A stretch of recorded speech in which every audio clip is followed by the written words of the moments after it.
ஏசாயா தீர்க்கதரிசன புஸ்தகம் 60ஆம் அதிகாரம் 22ஆம் வசனம். ஏசாயா 60ஆம் அதிகாரம் 22ஆம் வசனம். சின்னவன் 1000 சிறியவன் பலத்த ஜாதியுமாவான். கர்த்தராகிய நான் ஏற்ற காலத்திலே இதை தீவிரமாய் நடப்பிப்பேன். கர்த்தருடைய நாமத்திற்கு மகிமை உண்டாவதாக. கடந்த வாரம் கர்த்தர் நம்மோடு பேசினது, தேவன் எப்படி இந்த சிறியவர்கள் மேல் கண்ணோக்கமாய் இருக்கிறார். ஒரு சின்னவனை அவர் அசட்டை பண்ணுகிறதில்லை, அவர் என்ன செய்கிறார் என்று சொல்லி கடந்த வாரம் நாம் கவனித்தோம். அதில் முதலாவது கவனித்தோம், God is interested in the little ones. தேவன் இந்த சிறியவர்கள் மேல் கவனமாய் இருக்கிறார், அவர்கள் மேல் ஆர்வமாய் இருக்கிறார், அவர்களை நினைக்கிறார், அவர்கள் மேல் கண்ணோக்கமாய் இருக்கிறார். முதலாவது குறிப்பு. இரண்டாவது கவனித்தோம், தேவன் நினைத்து கொண்டிருக்கிறது மாத்திரமல்ல, God is also involved in the affairs of the little ones. தேவன் இந்த சிறியவர்களுடைய விஷயங்களில் தலையிடுகிறார். அந்த சிறியவர்களுடைய காரியங்களிலே தேவன் பங்காற்றுகிறார், தேவன் தன்னை ஈடுபடுத்திக் கொள்ளுகிறார். இதை நாம் கடந்த வாரம் கவனித்தோம். மூன்றாவது கவனித்தோம், God not only involves in the little ones, he also increases the little ones. இந்த சிறியவர்களை தேவன் பெருக பண்ணுகிறார், தேவன் அவர்களை வளர்க்கிறார், தேவன் அவர்களை மேம்படுத்துகிறார், தேவன் அவர்களை பெரியவர்களாக மாற்றுகிறார். கர்த்தருடைய நாமத்திற்கு மகிமை உண்டாவதாக. சின்னவன் என்பதை எப்படி நாம டிஃபைன் பண்ணலாம் அப்படின்னா, இந்த சின்னவன் என்பது முதலாவது, அது நிஜமான ஒரு நிலையாக நம்ம வாழ்க்கையில் இருக்கலாம். நிஜம் பாஸ்டர், நான் சின்னவன் அப்படின்றது ஏதோ சும்மா ஒரு உருவகமா பேசுற ஒரு வார்த்தை கிடையாது. இது என் வாழ்க்கையில் நிஜம் என்று சில பேர் சொல்லலாம். இப்படிப்பட்டவர்கள் யார் என்றால் தாவீதை போன்றவர்கள். இந்த தாவீது சொல்லுகிறான், என்னுடைய குடும்பம் இஸ்ரவேலே ரொம்ப சின்ன குடும்பம், பெத்லகேம்ல ரொம்ப சின்ன வீடு எங்க வீடு, தேவனெல்லாம் நினைக்கிறதுக்கு நான் எம்மாத்திரம், என் வீடு எம்மாத்திரம்னு சொல்வார். உண்மையாகவே ஆடு மேய்க்கிற குடும்பத்திலிருந்து, ஒரு சாதாரண ஆட்டு இடையனுடைய வீட்டிலிருந்து வந்தவன் தான் தாவீது. அப்போ சின்னவன் என்று ஒருவன் தன்னை சொல்லும் பொழுது, நான் உண்மையாகவே சின்னவன், நான் பெரிய ஆள் இல்லைன்றது நிஜம். ரெண்டாவது, இந்த சின்னவன் என்பது எப்படி இருக்கலாம்? It's not only a fact for some people, for some people it can be a feeling. அது ஒருவருக்கு ஒரு உணர்வாக இருக்கலாம். எப்போ அந்த ஃபீலிங் வரும்னு சொன்னா, ஒரு பெரிய வெற்றியாளன் முன்னாடி நிற்கும் போது you can feel very small. நீங்க உண்மையாக சின்னவங்க கிடையாது, நீங்க பராக்கிரமசாலி தான். ஆனா பெரிய கூட்டத்துக்கு முன்னாடி நிற்கும் போது நீங்க சின்னவர்களா தெரிவிங்க இல்லையா? கிதியோனை கர்த்தர் பராக்கிரமசாலின்னு தான் கூப்பிட்டாரு இல்லையா? உண்மையாவே அவன் பராக்கிரமசாலி தான், அவனுக்கு நிறைய தாளந்துகள் திறமைகள்லாம் இருந்தது. ஆனால் அந்த மீதியானியுடைய கூட்டத்தை பார்க்கும்போது, லட்சக்கணக்கான மக்களுக்கு முன்னாடி நிற்கும் போது, ஐயோ என்னால முடியாது.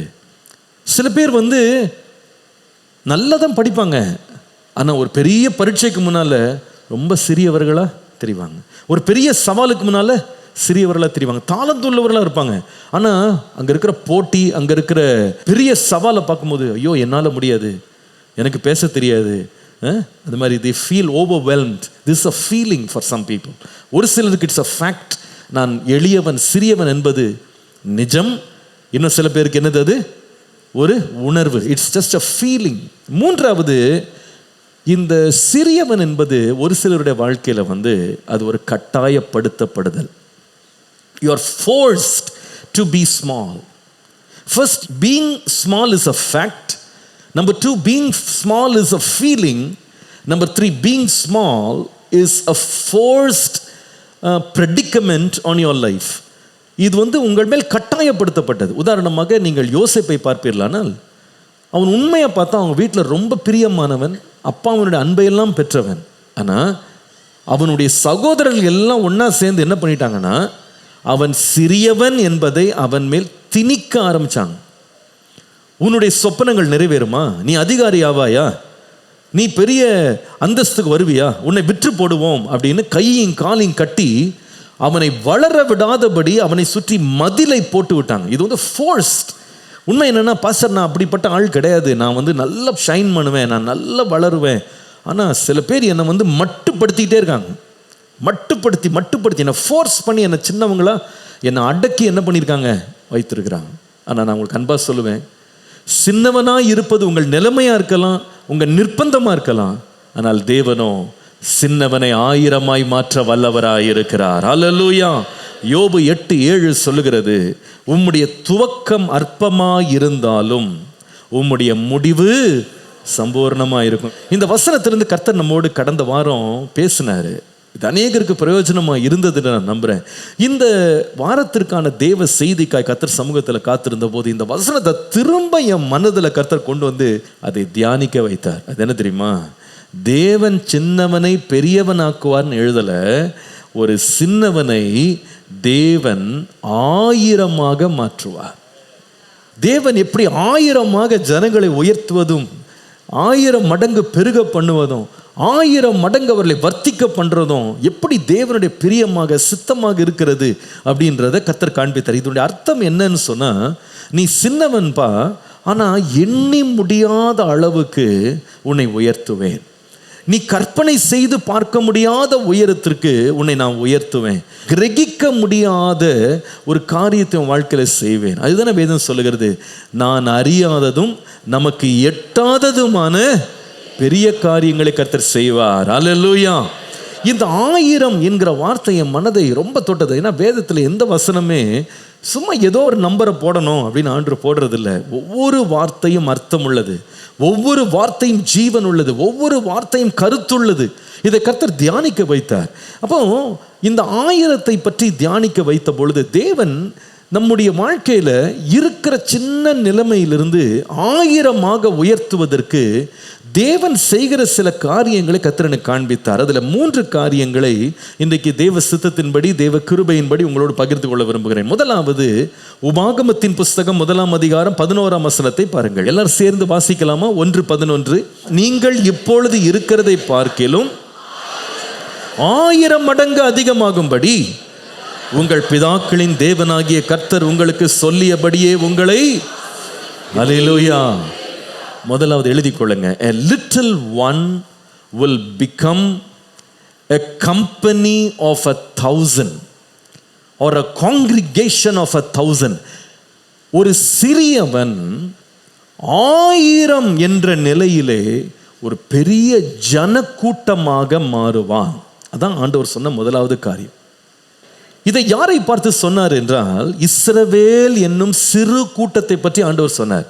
உபாகமம் 7ஆம் அதிகாரம் 7ஆம் வசனம் சொல்லுகிறது, சகல ஜனங்களிலும் நீங்கள் திரட்சியான ஜனம் என்று கர்த்தர் உங்கள் பேரில் அன்பை வைத்து உங்களை தெரிந்து கொள்ளவில்லை. நீங்கள் சகல ஜனங்களிலும் எப்படி இருந்தீங்க? கொஞ்சமா இருந்தீங்க. யாக்கோபே, இஸ்ரவேல் என்னும் சிறு கூட்டமே என்று ஆண்டவர் சொல்லுது. சின்ன கூட்டம் நீங்க. ஆனா கர்த்தர் சொல்லுகிறார், இந்த சின்ன கூட்டம் எப்படி மாறும்னு கேட்டா, இப்பொழுது இருக்கிறதை பார்க்கிலும் எப்படி மாறுவாய்? 1000 மடங்கு நீ மாறுவாய். கர்த்தருடைய நாமத்திற்கு மகிமை உண்டாவதாக. இந்த ஜனத்தை ஆண்டவர் பார்த்து சொல்றாரு, உங்களை 1000 மடங்கு பெருக பண்ணுவேன். ஆனா இந்த ஜனங்கள் பெருகினதை பார்த்தீங்கன்னா எங்கிருந்து ஆரம்பித்தாங்கன்னு கேட்டா, முதலாவது ஆபிரகாம்கிட்டே நம்ம போனோம். ஆபிரகாம் எதற்காக அவர் வேண்டிக் கொண்டிருக்கிறார்னா, ஒரே ஒரு பிள்ளைக்காக வேண்டிக்கிட்டு இருக்கார். வேதம் சொல்லுது, தன்னை பேர் சொல்றதுக்கு ஒரு பிள்ளை இல்லையாம். ஒரு கட்டத்தில் அவர் சொல்றாரு, என் வேலைக்காரனாகிய எலியேசர் என் பிள்ளையா நான் தத்தெடுத்துக்கிறேன். ஏன்னா என் பேர் சொல்றதுக்கு ஒருவனும் இல்லை. ஏன்னா அவருடைய சரீரமும் வயதாகி போயிடுச்சு, மனைவியின் சரீரம் வயதாகி போயிடுச்சு, 2 பேருடைய சரீரம் செத்து போனதுன்னு போட்டு. செத்து போனதுன்னு அர்த்தம் என்னன்னா, பிள்ளை பெறுகிற தகுதியை அவங்க என்ன பண்ணிட்டாங்க? இழந்து போயிட்டாங்க. இப்போ இந்த நிலைமையில ஒண்டிக்காரனா இருந்த ஒரு மனுஷனை கர்த்தர் என்ன செய்கிறார்னா, வாக்குத்தத்தம் பண்ணினபடியே தேவன் அவனுக்கு ஈசாக் என்கிற ஒரு குமாரனை கர்த்தர் கொடுக்கிறார். இப்போ ஆபிரகாமின் பேரை சொல்றதுக்கு ஒரே பேரான குமாரன் யாருன்னா இந்த ஈசாக் என்கிற ஒரு மனுஷன் தான். இப்போ கர்த்தர் சொல்றாரு, வானத்தை அண்ணாந்து பாரு, அங்க இருக்கிற நட்சத்திரங்களை எண்ண முடியுமா உன்னால? அந்த நட்சத்திரம் எப்படி எண்ண முடியாமல் இருக்கோ அதை போல உன் சந்ததியை நான் என்ன பண்ணுவேன்? நான் பெருக பண்ணுவேன்றாரு. கடலின் மணலை பார்த்துருக்கியா? அதை எண்ண முடியுமா? அதை எண்ண முடியாத அளவு உன் சந்ததிகளை நான் பெருக பண்ணுவேன்றார். ஒரு பிள்ளை பெறுறதுக்கே நான் இவ்வளோ படாத பாடு பட்டேன், என் சந்ததியெல்லாம் இப்படி பெருகுமா? என் சந்ததிலாம் இப்படி வளருமா, என் சந்ததிலாம் இவ்வளோ பெரிய கூட்டமாக இருக்குமா என்று அவனால் கற்பனை பண்ண முடியலை. ஆனால் யாக்கோபின் காலம் வரும்போது நடக்கிற காரியம் என்னன்னு கேட்டிங்கன்னா, இந்த ஜனம் நாடோடியாக கானானில் சுற்றிக்கிட்டு இருந்தவங்க இப்போ எங்கே மூவ் பண்ணுறாங்கன்னா, கானான்லேருந்து இவங்க பஞ்சத்துக்காக அடைக்கலம் புகும்படி இவங்க எகிப்து தேசத்துக்குள்ளே வர்றாங்க. எவ்வளோ பேர் வந்தாங்க என்று பார்த்தா, நீங்கள் யாத்ராகமும் 1 அதிகாரம் 5 வசனம் வாசிக்கும் போது வேதம் சொல்கிறது, யாக்கோபின் கர்ப்ப பிறப்பாகிய யாவரும் எவ்வளோ பேர்? 70 பேர். அப்போ ஒருத்தர் என்னவா மாறிட்டாங்க? இப்போ 70 பேராக மாறிட்டாங்க. ஆனால் 70 பேர் வாழ்கிறதுக்கு எவ்வளோ இடங்க தேவைப்படும்? 70 பேர் ஒரு தெருவிலே வாழ்ந்துடலாம் இல்லையா? ஆனால் தேவனுடைய அனந்த தீர்மானம் என்னன்னா, நீ இப்பொழுது இருக்கிறத பார்க்கலாம் 1000 மடங்கு பெரியவனா மாறப்போற.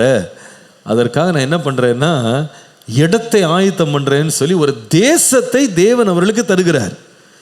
இப்போ என்ன நடக்குன்னா, கிட்டத்தட்ட 400 வருஷம் அவங்க லைஃப் எகிப்திலே செட்டில் ஆயிட்டாங்க. இவங்க வந்தது பஞ்சத்துக்கு பிழைக்க வந்தவங்க, வந்த இடமே அவங்க பெர்மனன்ட் அட்ரஸாக மாறிடுச்சு. சந்ததிகள் சந்ததிகள் சந்ததிகள் பிறக்க ஆரம்பிக்குது. ஆனால் இவங்க எல்லாரும் வளர்றது போல வளரல. அந்த தேசத்தின் ஜனங்களே இவர்களை வித்தியாசமாக பார்க்கிற அளவுக்கு இவங்க வளர்ச்சி இருக்கிறது. இப்போ பாருங்க நடக்கிறது என்னன்னு பார்த்தா, 7ஆம் வசனத்துக்கு வாங்களேன். யாத்ராகமம் 1:7. இஸ்ரவேல் புத்திரர் பெருகினாங்கன்னு போடல. எப்படி பெருகினாங்க? மிகுதியும் பலுகி ஏராளமாய் பெருகி பலத்திருந்தார்கள். தேசம் அவர்களால், வார்த்தைகளை பார்த்தீங்களா? அது மிகுதியாக பழுகுனாங்க, ஏராளமாக பெருகுனாங்க, பலத்துட்டாங்க. தேசம் அவர்களால் என்ன பண்ணிருச்சான்? அதாவது எந்த நாட்டுக்குள்ளே போனாங்களோ அந்த நாட்டு மக்களை விட இவங்க என்னமாயிட்டாங்க? அதிகமாயிட்டாங்க. அவங்களோட வளர்ச்சி, அவங்களோட பெருக்கத்தையும் யாரால கட்டுப்படுத்தவே முடியல. எந்த அளவுக்கு அவங்க வளர்ந்துட்டாங்கன்னு கேட்டால், அந்த இருந்த நாட்டு மக்களுக்கே இவங்க ஒரு எச்சரிப்பு மணியாக மாறுற அளவுக்கு வளர்ந்துட்டாங்க. அவங்களே பயந்துட்டாங்க இவங்கள பார்த்து. அந்த யோசேப்பு அறியாத ராஜா அவன் தன் ஜனங்களை நோக்கி 9ஆம் வசனத்தில் சொல்லுகிறான், இஸ்ரவேல் புத்திரராகிய ஜனங்கள் நம்மிலும் ஏராளமானவர்களும் பலத்தவர்களுமாய் மாறிட்டாங்கன்னு சொல்லிட்டு 10ஆம் வசனத்தில் சொல்லுகிறாரு, அவர்கள் இன்னும் பெருகாதபடிக்கு ஒரு யுத்தம் உண்டானால் அவர்கள் நம்முடைய பகைஞரோட கூடி நமக்கு விரோதமாக யுத்தம் பண்ணி தேசத்தை விட்டு புறப்பட்டு போகாதபடிக்கு நாம் அவர்களை குறித்து ஒரு உபாயம். இப்போ அவன் பயந்து போயிட்டான். நாம மைனாரிட்டி ஆகிட்டோம், அவன் மெஜாரிட்டி ஆகிட்டானே, அவன் இவ்வளோ பெருகிட்டானே, இவ்வளோ பலத்து போயிட்டானேன்னு சொல்லி அவங்களுக்கு பயம் உண்டாயிடுச்சு. நல்லா கவனிங்க, கர்த்தர் ஒரு மனுஷனை ஆசீர்வதிக்கும் போது அவன் சின்னவனாக ஆரம்பிக்கலாம். ஆனால் கர்த்தருடைய கரம் அவன் மேல் இருக்குமானால் கர்த்தர் அவனை பலத்த ஜனக்கூட்டமாய் கர்த்தர் மாற்ற வல்லவராய் இருக்கிறார். ஹல்லேலூயா. பாருங்க, இந்த பலத்த ஜனக்கூட்டமாய் கர்த்தர் மாற்றும் போது கர்த்தர் நம்மை பெருக பண்ணுகிறார் என்பதற்கான அடையாளம் என்ன தெரியுமா? நம்ம பெருக்கம் அல்ல, நமக்கு வருகிற எதிர்ப்பு தான். மறந்துடாதீங்க. கர்த்தர் நம்மை பெருக பண்றார்ன்ற அடையாளம் நமக்கு வருகிற எதிர்ப்பு. நான் உங்களுக்கு 4 காரியங்களை உங்களுக்கு காண்பிக்கிறேன். இந்த இஸ்ரவேல் ஜனங்கள் பெருகினது அவங்களுக்கு தெரியுதோ என்னமோ, ஆனால் சத்துருக்கு என்ன பண்ணுச்சு? கண்ணில் பட ஆரம்பிச்சிருச்சு. நாம வளர்றது நமக்கு தெரியுதோ இல்லையோ, சத்துருக்கு என்ன பண்ணோம்? ஈஸியாக தெரியும். நம்ம உண்மையாக வளர்றோம் அப்படின்னா அதுக்கு 4 அடையாளம் இருக்குன்னு நான் நினைக்கிறேன். என்ன? இது 4 காரியங்கள் நம்ம வாழ்க்கையில் ஆரம்பிக்கும். இதை இஸ்ரவேல் ஜனங்கள் அனுபவித்தாங்க. 4 things, ABCDன்னு சொல்லுவேன். நம்பர் 1, A for verse 11, 11ஆம் வசனம் பாருங்க. வேதம் சொல்லுகிறது, அப்படியே அவர்களை சுமை சுமக்கிற வேலையினால் ஒடுக்கும்படிக்கு அவர்கள் மேல் விசாரணைக்காரரை வைத்தார்கள். முதலாவது அஃப்ளிக்ஷன். அஃப்ளிக்ஷன் அப்படின்றது ஒடுக்கம். அவளை ஒடுக்கிறது, வேலையை கொடுத்து அவர்கள் மேல் அதிகாரிகளை வைத்து ஒடுக்குவது, வளர விடாம தடுக்கிறது, அஃப்ளிக்ட் பண்றது, அவங்களுக்கு தொந்தரவு கொடுக்கறது. Affliction number 1. 2வது, நம்ம வளர்றோம்னா அதுக்கு பெரிய பின்விளைவு என்னன்னா அஃப்ளிக்ஷன் மாத்திரம் இல்லை, பி ஃபார் பாண்டேஜ் எழுதிக்கிடுங்க. பாண்டேஜ். பாண்டேஜ். 13ஆம் வசனம். எகிப்தியர் இஸ்ரவேல் புத்திரரை கொடுமையாக வேலை வாங்கினார்கள். சாந்தும் செங்கலுமாகிய இவைகளை செய்யும் வேலையிலும் வயலில் செய்யும் சகல வேலையினாலும் அவர்களுக்கு அவர்கள் ஜீவனை கசப்பாக்கினார்கள். அவர்களை கொண்டு செய்வித்த மற்ற எல்லா வேலைகளிலும் அவர்களை கொடுமையாய் நடத்தினார்கள். they made their lives bitter with hard bondage என்று போட்டிருக்கு. மூன்றாவது, ஒருவன் தேவனால சிறியவன் 1000 பெருகும்போது அந்த பெருகுதலால் வருகிற பின் விளைவில் மூன்றாவது என்னன்னு கேட்டால் C for conspiracy, கான்ஸ்பிரசி அல்லது சூழ்ச்சி என்று சொல்லலாம். சூழ்ச்சி. 15-16 வசனத்தை பாருங்கள். அதுவுமின்றி எகிப்து ராஜா சிப்ராள் பூவாள் என்னும் பேருடைய எபிரேய மருத்துவச்சிகளோட பேசி, நீங்கள் எபிரேய ஸ்திரீகளுக்கு மருத்துவம் செய்யும் போது அவர்கள் மனையின் மேல் உட்கார்ந்திருக்கையில் பார்த்து, ஆண் பிள்ளையானால் கொன்று போடுங்கள், பெண் பிள்ளையானால் உயிரோடு இருக்கட்டும் என்றான். இதை யார்கிட்ட சொன்னான்னா இஸ்ரவேல் ஜனங்கள்கிட்ட சொல்ல, அவர்களுக்கு மருத்துவம் பார்க்குற மருத்துவச்சிகள்கிட்ட, பிள்ளை பெறுவதற்காக இருக்க மிட்வைஃப்ஸை பார்த்து சொல்லுகிறான், நான் சொன்னதை யாருக்கும் சொல்ல வேணாம், உங்களுக்கு நான் சீக்கிரட்டாக சொல்கிறேன், அவங்க பிள்ளை பிறக்கும்போது ஆண் பிள்ளையானா அப்படியே கொன்று போடுங்க, நேச்சுரலாக இறந்து போன மாதிரி ஒரு பிரம்மையை உண்டாக்குங்க, பெண் பிள்ளைனா உயிரோடு விட்டுருங்க. நேரடியாக சொல்லாமல் மறைமுகமாக சூழ்ச்சி செய்வது. கர்த்தர் நம்மை வளர பண்ணுகிறார்ன்றதுக்கு அடையாளம் இதுதான். 4வது பாருங்க, இது பண்ணியும் என்ன பண்ண மாட்டேங்கிறாங்களா, இவங்களை அடக்க முடியல, அது பாட்டுக்கு வளர்ந்துக்கிட்டே இருக்கு. இப்போ அடுத்த ஸ்டெப்புக்கு போகிறாங்க. D for dictating, அரசாணை பிறப்பிப்பது அல்லது அதிகாரத்தை பயன்படுத்துவது, அதிகாரம் செலுத்துவது, சட்டங்களை பிறப்பிப்பது, டிக்டேட் பண்ணுறது, டிக்டேட்டிங். இது என்ன? 22 வசனம் பாருங்க. அப்பொழுது பார்வோன் பிறக்கும் ஆண் பிள்ளைகளை எல்லாம் நதியிலே போட்டு விடவும் பெண் பிள்ளைகளை எல்லாம் உயிரோടെ வைக்கவும் தன் ஜனங்கள் எல்லாருக்கும் கட்டளையிட்டான். இதுதான் சட்டம் என்று ஜனங்கள் தன் நேராக உங்கள் பிள்ளையை நீங்களே என்ன பண்ணுங்க, நதியில் போட்டுருங்க. இவ்வளவு நடந்தும் 12ஆம் வசனம் சொல்லுகிறது, ஆனாலும் அவர்களை எவ்வளவு ஒடுக்கினார்களோ அவ்வளவாய் அவர்கள் பலுகி பெருகினார்கள். ஆகையால் அவர்கள் இஸ்ரவேல் புத்திரரை குறித்து எரிச்சல் அடைந்தார்கள். அப்படின்னா அர்த்தம் என்னன்னா, இவங்க ஒடுக்குனது, அடக்குனது, இவங்க சூழ்ச்சி பண்ணது, இவங்க சட்டம் போட்டது எதுவுமே என்ன பண்ணலை சொல்லுங்க, வேலையே செய்யலைங்க. ஏன் வேலை செய்யலை அப்படின்னு கேட்டால், சிறியவனை 1000 பெருக பண்ணினது மாம்சம் அல்ல, கர்த்தரே அதை செய்தார்.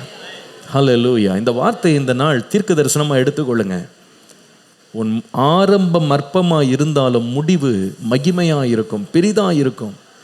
நீ பலத்தவனாக இருக்கணும்னு, பெருகி இருக்கணுன்றது தேவனுடைய ஆசீர்வாதம். உன்மேல் கர்த்தர் கொடுத்த வாக்குத்தத்தம், அது தேவனுடைய வல்லமை உன் மேலே இறங்கி இருக்கு. இந்த வல்லமை உன் மேல் இருப்பதனால நீ பெருகுவாய், நீ பலுகுவாய், நீ விஸ்தரிப்பாய். இந்த விஸ்தரிப்பு எழும்பும் போது எரிச்சல் உண்டாகும். எரிச்சல் முதலாவது நேரடியாக கண்ணுக்கு தெரியாது. ஏதோ வேலை கொடுக்குறாங்க, எக்ஸ்ட்ரா ஜாப் கொடுக்குறாங்க, ரொம்ப வேலை கஷ்டமாக இருக்குன்ற மாதிரி ஆரம்பத்தில் தெரியும். அப்புறமா பார்த்தா கொஞ்ச நாளில் அவங்க நமக்கு விரோதமாய் செய்த சூழ்ச்சிகள் கொஞ்சம் கொஞ்சமாக வெளியே வரும். அதுக்கப்புறமா சூழ்ச்சியில் நீங்கள் எப்படியோ தப்பிச்சு அப்படியே துவண்டு வெளியே வரும்போது அங்கே பார்த்தீங்கன்னா நேரடியாகவே உங்களுக்கு விரோதங்கள், சட்டங்கள், உங்களுக்கு விரோதமான பிரமாணங்கள் ஏற்றப்படும்.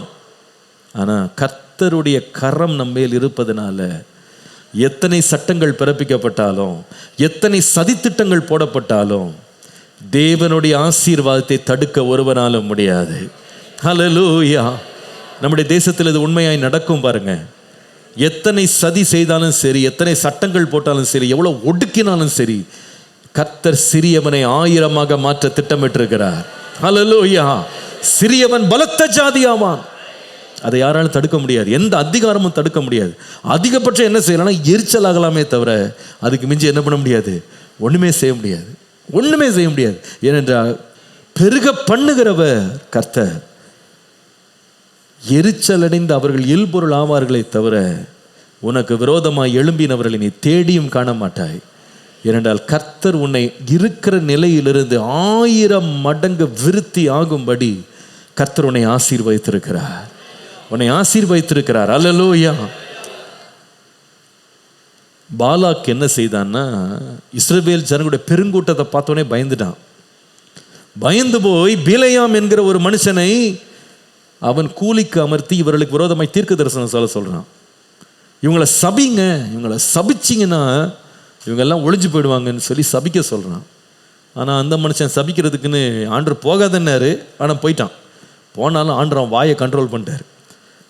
இவனை சபிக்கிறதுக்காக கூலி கொடுத்தா இவன் போய் என்ன பண்ணிட்டானா, ஜனங்களை போய் ஏற்கனவே இவன் பெருகி இருக்கான், ஏற்கனவே அவன் ஆசீர்வாதமாக இருக்கான், இவன் வாயை திறந்து ஆசீர்வாதமாக வருது.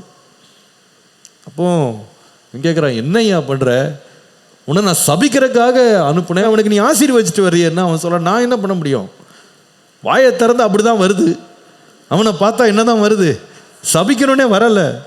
ஏனென்றால் கர்த்தர் அவர்களை ஏற்கனவே என்ன செய்திருக்கிறார், ஆசீர்வதித்திருக்க. அவங்கள யார் சபிக்க முடியும், சபிக்கவே முடியாது. அவங்க இஸ்ரவேல் என்னும் தேவனுடைய விசேஷ கூட்டம். ஹல்லேலூயா. அவள் ஒப்பில்லாத ஒரு நிலையில் இருக்கிறாங்க. ஏனென்றால் அந்த ஆசீர்வாதம் மனுஷன் கொடுத்ததல்ல, கர்த்தர் கொடுத்த ஆசீர்வாதம். இன்றைக்கு விசுவாசிங்க, ஒரு சிறியவனை 1000 மாற்றுவார் என்றால் அர்த்தம் என்ன தெரியுமா? முதலாவது, a little one will become a company of 1000. 1000 பேர் என்று சொல்லுகிற ஜனக்கூட்டமாய் கர்த்தர் மாற்றுவார். ஜனக்கூட்டம் என்பது அவளை சுற்றி இருக்கிற மனிதர்களுக்கு பயத்தை உண்டாக்கும்படி, எரிச்சலை உண்டாக்கும்படி, அவர்களை நடுங்க பண்ணும்படி கர்த்தர் ஒரு மனுஷனை பெருக பண்ண வல்லவர். ஹல்லேலூயா. அதற்கு விரோதமாக அஃப்ளிக்ஷன் வரலாம், பாண்டேஜ் வரலாம், கான்ஸ்பிரசி வரலாம், டிக்டேட்டிங் டேர்ம்ஸ் வரலாம். Nothing can stop it. எதுவுமே அதை நிறுத்த முடியாது. ஏனென்றால் பெருக பண்ணினவர் கர்த்தர். ஹல்லேலூயா. யோசேப்பை கர்த்தர் ஆசீர்வதித்தார்.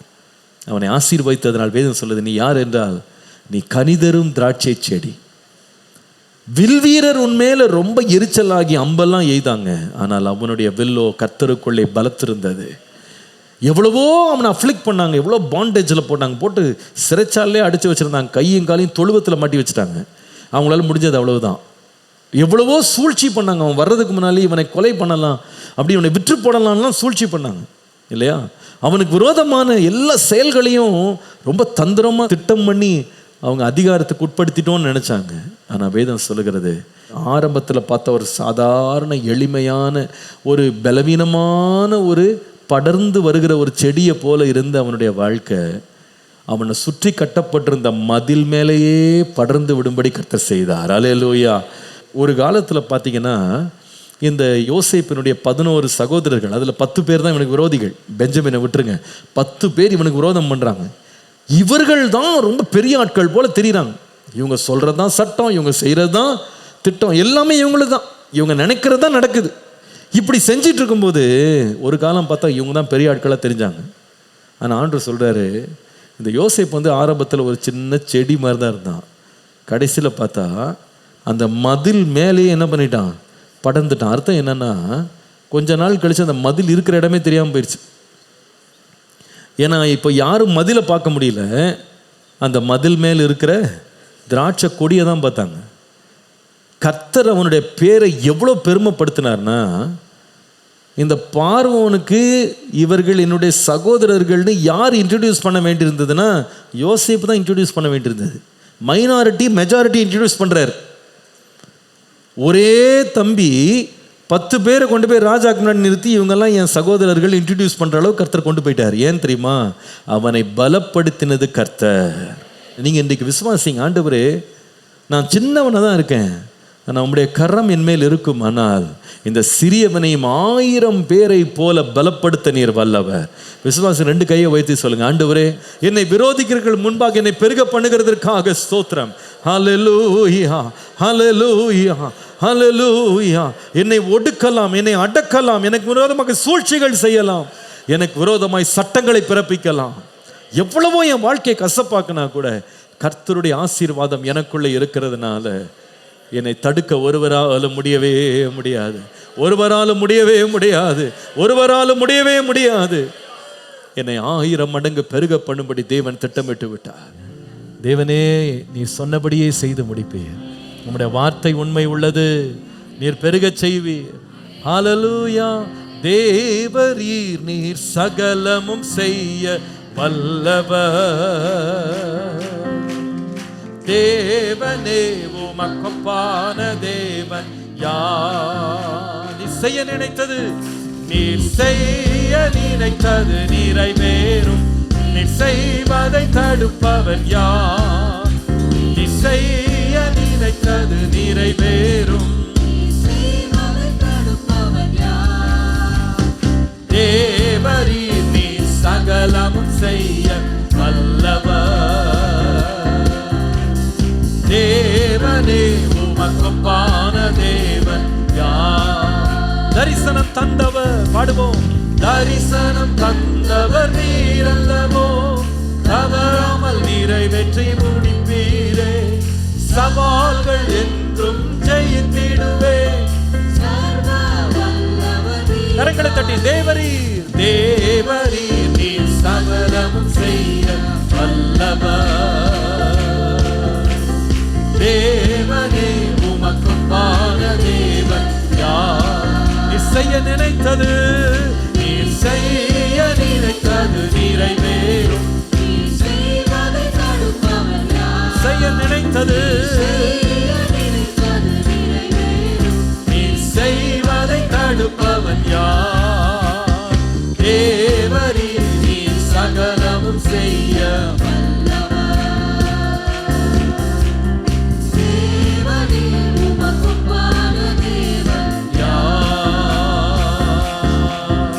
ஹல்லேலூயா, ஹல்லேலூயா. சின்னவன் 1000 ஆவான். முதலாவது எப்படி அதை பெருக பண்றாருன்னா, a little one will become a company of 1,000 people. ரெண்டாவது, இந்த 1000 என்று சிறியவனுக்கு கர்த்தர் செய்த காரியத்தை பாருங்க. உபாகமத்தின் புஸ்தகம் 7ஆம் அதிகாரம் 9ஆம் வசனம். ஆகையால் உன் தேவனாகிய கர்த்தரே தேவன் என்றும் தம்மில் அன்பு கூர்ந்து தமது கற்பனைகளை கைக்கொள்கிறவர்களுக்கு அவர் 1000 தலைமுறை மட்டும் உடன்படிக்கையையும் தயையையும் காக்கிற உண்மை உள்ள தேவன். ரெண்டாவது எழுதி கொள்ளுங்க. A little one will not only become a company of 1,000, a little one will receive covenant for 1,000 generations. ஒரு சிறியவன் 1000 தலைமுறை மட்டும் காக்கப்படுகிற ஒரு உடன்படிக்கையை அவன் பெற்றுக்கொள்கிறான். இந்த சிறியவனுக்கு 1000 தலைமுறை மட்டும் நிலைத்திருக்கக்கூடிய உடன்படிக்கை தேவனிடத்திலிருந்து வருகிறது. கர்த்தருடைய பரிசுத்த நாமத்திற்கு மகிமை உண்டாவதாக. நம்முடைய தேவன் உண்மை உள்ளவர் என்று அந்த இடத்துல எழுதியிருக்கிறது. தேவன் உண்மை உள்ளவர் என்பதை எப்படி அறிந்து கொள்கிறோம் என்றால், முதலாவது அவர் உடன்படிக்கை செய்கிறவர். உடன்படிக்கை செய்கிறதுனால தான் அவர் உண்மை உள்ளவரா இல்லையா என்று நம்மளால் சோதிக்க முடியும், இல்லையா?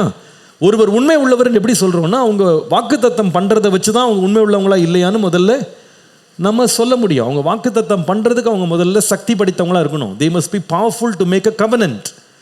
அவங்க ஒரு அக்ரிமெண்ட் போடுறதுக்கு அவங்களுக்கு தகுதி இருக்கணும் முதல்ல. அதோடு நிறுத்திட்டா போதாது.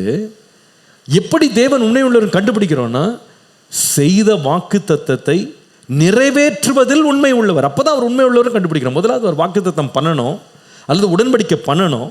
ரெண்டாவது அந்த உடன்படிக்கையை காக்கணும். ரெண்டு முக்கியமான வார்த்தைகள். he must make the covenant and keep the covenant. அதாவது இதை இப்படி சொல்லலாம், ஒரு நிலத்தை நீங்கள் வாங்க போகிறேன்னு சொல்கிறீங்க. சும்மா நான் வாங்க போகிறேன்னு சொல்கிறது இல்லை. நீங்கள் அந்த நிலத்தை வாங்குவதற்கான பலன் எனக்கு இருக்குன்னு சொல்லி நீங்கள் முதல்ல நிரூபிக்கணும். அது என்ன செய்வோம்னா, ஒரு அட்வான்ஸ் கொடுப்போம், ஒரு கையெழுத்து போட்டு கவனன்ட் போடுவோம். அப்போனா அர்த்தம் என்னென்னா, எனக்கு திறமை இருக்குது, எனக்கு திறன் இருக்குது, எனக்கு வலிமை இருக்குன்னு நான் முதல்ல சொல்ல விரும்புகிறேன். First I try to make a covenant. ரெண்டாவது, நீ உண்மை உள்ளவன் என்று எப்படி உனக்கு தெரியும் அப்படின்னு கேட்டால், யூ கீப் த கவனன்ட். சொன்ன வார்த்தையை 6 மாதத்தில் முழு பணத்தை கொடுக்கும்போது, நீ கொடுத்த வாக்குறுதி, நீ கொடுத்த உடன்படிக்கை, நீ காக்கிறதுக்கு உண்மை உள்ளவன் என்று நிரூபிக்கப்படுவாய். கர்த்தர் உடன்படிக்கை செய்கிறார். அந்த உடன்படிக்கை என்ன செய்கிறார்? நிறைவேற்றுகிறார். சொன்ன வார்த்தையின் படியே செய்கிறார். இதை எப்படி செய்கிறார் என்று சொன்னால், அதில் தான் ஆச்சரியமே இருக்கு. செய்த உடன்படிக்கை ஒரு சின்னவனுக்கு செய்கிறார்.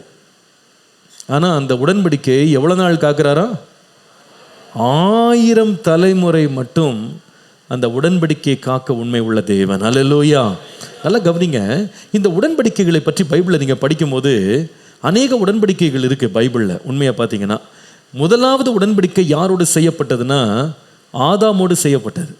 அதுதான் நீங்கள் ஆதியாகமம் 3ஆம் அதிகாரம் வாசிக்கும் போது ஆண்டவர் சொல்லுகிறார், ஸ்திரீயின் வித்து சர்ப்பத்தின் தலை என்ன பண்ணும்? நசுக்கும் அப்படின்னு சொல்லுகிறார். அப்போ இது என்ன வாக்கு தத்துவம்னு சொன்னால், இன்றைக்கு நீ இந்த சர்ப்பத்தினால நீ வஞ்சிக்கப்பட்டுட்ட. வஞ்சிக்கப்பட்டு இருக்கிறா பாருங்க ஏவாள். இவளிடத்துல ஒரு வித்து புறப்பட்டு வரும், ஒரு சந்ததி வரும். அந்த சந்ததி என்ன பண்ணும்னா, இந்த பிசாசை என்ன பண்ணும்? காலால் நசுக்கி போடும். அது யாரை பற்றி சொல்லியிருக்குன்னா, இயேசுவை பற்றி சொல்லியிருக்கு. முதல் உடன்படிக்கை மனுஷனுக்கு ஆண்டவர் செய்கிறார். உன்னை நான் மீட்டு கொள்ளுவேன், உன்னை ரட்சிப்பேன், நீ இழந்ததை நான் திரும்ப தருவேன். இதுதான் முதல் உடன்படிக்கை. யாரோடு செய்யப்பட்டது சொல்லுங்க, சத்தமாக சொல்லணும் எல்லாரும். அப்போ இது முதல் கவனன்ட், இந்த ஆடமிக் கவனன்ட்னு சொல்லுவோம். ஆதாமோடு செய்யப்பட்ட உடன்படிக்கை. ரெண்டாவது உடன்படிக்கை யாரோடு செய்யப்பட்டது என்று சொன்னால் நோவாவோடு செய்யப்பட்டது. சொல்லுங்க, யாரோடு செய்யப்பட்டது? இதை தான் நீங்கள் ஆதியாகமம் 9:11 வாசிக்கலாம். இந்த ஆதியாகமம் 9:11 என்ன உடன்படிக்கை ஆண்டவர் செய்கிறார் என்றால், இனி நான் என்ன பண்ண மாட்டேன்னா மாம்சமானவைகளை எல்லாம் ஜலத்தினால் என்ன பண்ண மாட்டேன், அழிக்க மாட்டேன். ரெண்டாவது நோவாவோடு செய்த உடன்படிக்கை. என்ன உடன்படிக்கை?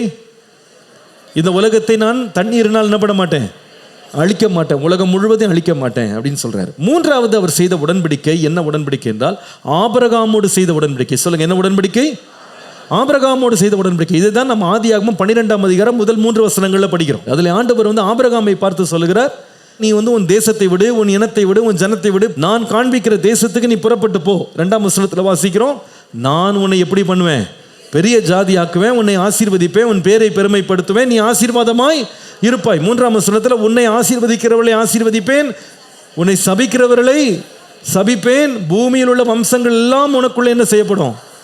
இப்போ ஆண்டவர் என்ன பண்ணுகிறாருன்னா, இந்த ஆபிரகாம் உடன்படிக்கைக்கு அடுத்தது ஆண்டவர் சீனாய் மலையிலே மோசையின் மூலமாய் கொடுத்த உடன்படிக்கை.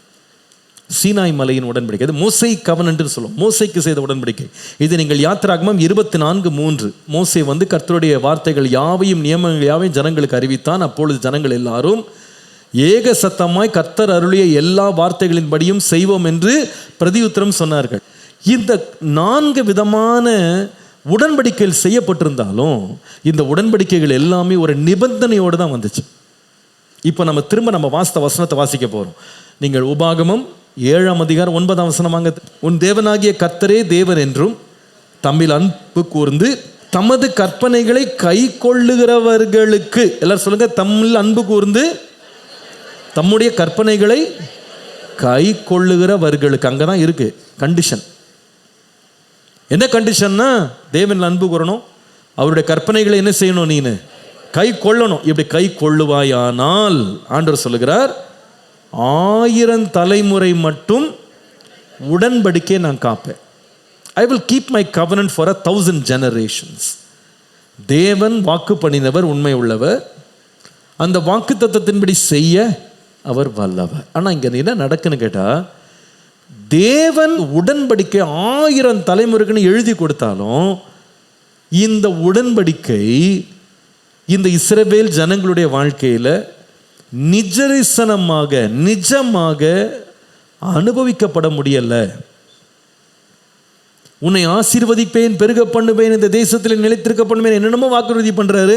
ஆனால் ஜனங்களை பார்த்தா அப்பப்போ தங்கள் தேசத்திலேருந்து விரட்டி அடிக்கப்படுறாங்க, சிதறி போகிறாங்க, பாபிலோனுக்கு போகிறாங்க, அசீரிய ராஜாவால் கைப்பற்றப்படுறாங்க, தேசத்தை இழக்கிறாங்க, எருசலேம் இழக்கிறாங்க, தேவாலயம் எரிக்கப்படுது, தேவாலயம் அழிக்கப்படுது, இந்த மாதிரி மதில்களெல்லாம் உடைக்கப்படுது, ராஜாக்கள் கொல்லப்படுறாங்க, அவங்க எல்லா இடமும் சிதறி போகிறாங்க, அடிமைகளாக மாறுறாங்க, கைதிகளாக மாறுறாங்க, அகதிகளாக மாறுறாங்க. ஏன் இது நடந்தது? அப்போ கர்த்தர் வாக்குறுதி பண்ணது என்னாச்சு? தேவனுடைய வாக்கு தத்துவத்தில் அவர் பொய் சொல்லிட்டாரா? அவர் சொன்ன வாக்குறுதியை நிறைவேற்றாமல் போயிட்டாரான்னு கேட்டால், எங்கே பிரச்சனைன்னு கேட்டால் உடன்படிக்கையில் இல்லை.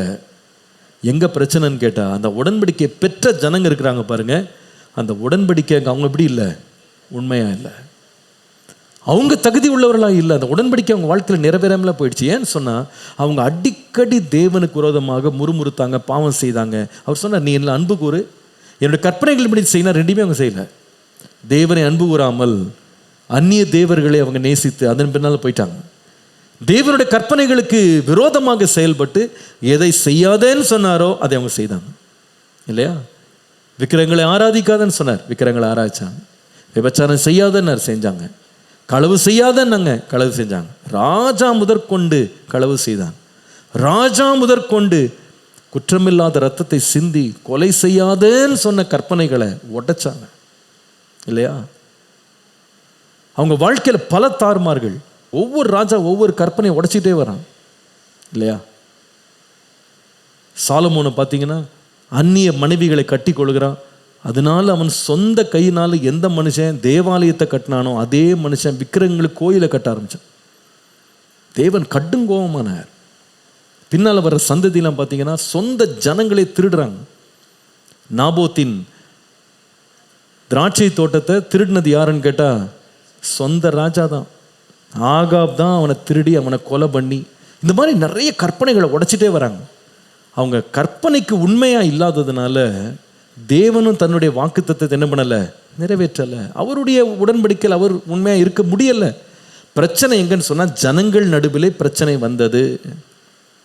அதனால தான் ஆண்டவர் புலம்புகிறார் பாருங்க. பழைய ஏற்பாட்டிலே இந்த வசனம் இருக்குது. உபாகமம் 5:29 பார்ப்பீர்களானா, அவர்களும் அவர்கள் பிள்ளைகளுக்கும் என்றென்றைக்கும் நன்மை உண்டாயிருக்கும்படி அவர்கள் எந்நாளும் எனக்கு பயந்து என் கற்பனைகளையெல்லாம் கை கொள்ளுகிறதற்கேற்ற இருதயம் அவர்களுக்கு இருந்திருந்தால் நலமாக இருக்கும். ஐயோ, அவங்களுக்கு ஒரு இருதயம் இல்லையே. கற்பனையெல்லாம் ஒழுங்காக செய்து கர்த்தரை உண்மையாக நேசித்து அவர் வழியில் போயிருந்தா என் உடன்படிக்கையெல்லாம் நிறைவேற்றியிருப்பேனே. அப்போ எங்கே பிரச்சனை வந்துச்சு சொல்லுங்கள்? எங்கே பிரச்சனை? அந்த வசனம் போடுங்க, திரும்ப போடுங்க, அப்போ உங்களுக்கு புரியும்.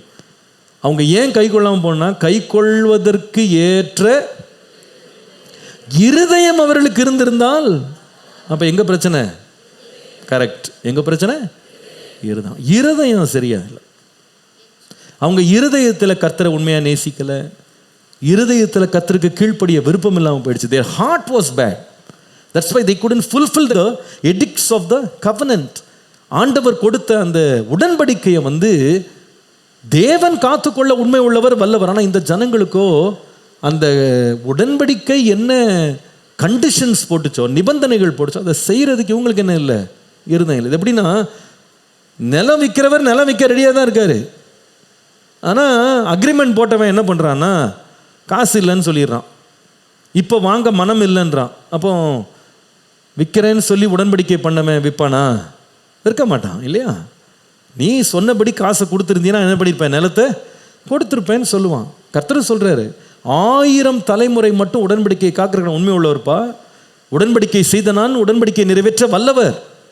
1000 மடங்கு யார் கொடுக்குறாருன்னா, சாதாரண ஒரு சின்னவனுக்கு கொடுக்குறார், அற்பமான ஜனத்திற்கு. யாக்கோபு என்னும் புழுவை, சிறு பூச்சியே அப்படின்றார். இதுக்கு போய் ஆண்டவர் 1000 தலைமுறை கவனன் போடுறாராம். இன்றைக்கெலாம் நம்ம 100 வருஷத்துக்கு தான் மேக்சிமம் என்ன பண்ண முடியும், ஒரு அக்ரிமெண்ட் போட முடியும். அதாவது 100ன்னு சொல்லி 100 கூட போடக்கூடாது. 100 போட்டால் இல்லீகல் ஆகிடுதான். அதனால 99ன்றாங்க. லீஸ் போட்டால் கூட எத்தனை வருஷம் லீஸ் போடணும் சொல்லுங்கள்? 99 வருஷம்தான். ஏன்னா என்ன நம்பிக்கை, என்ன தைரியம்னு கேட்டால், இதுக்கு மேலே ஒருத்தனை வாழ மாட்டான் அப்படின்னு நம்பிக்கை இருக்கிறதுனால 99 வருஷம் மேக்சிமம் லீஸ் போடலாம். சிங்கப்பூர்லாம் போனீங்கன்னா ஒரு வீட்டை நீங்கள் வாங்கி, நீங்கள் என்ன தான் நீங்கள் காசு கொடுத்து இப்படி தான் வாங்கிட்டா கூட உண்மையில் பார்த்தா அந்த வீடு உங்களுக்கு சொந்தம் கிடையாது. அந்த நிலம் கூட உங்களுக்கு சொந்தம் கிடையாது.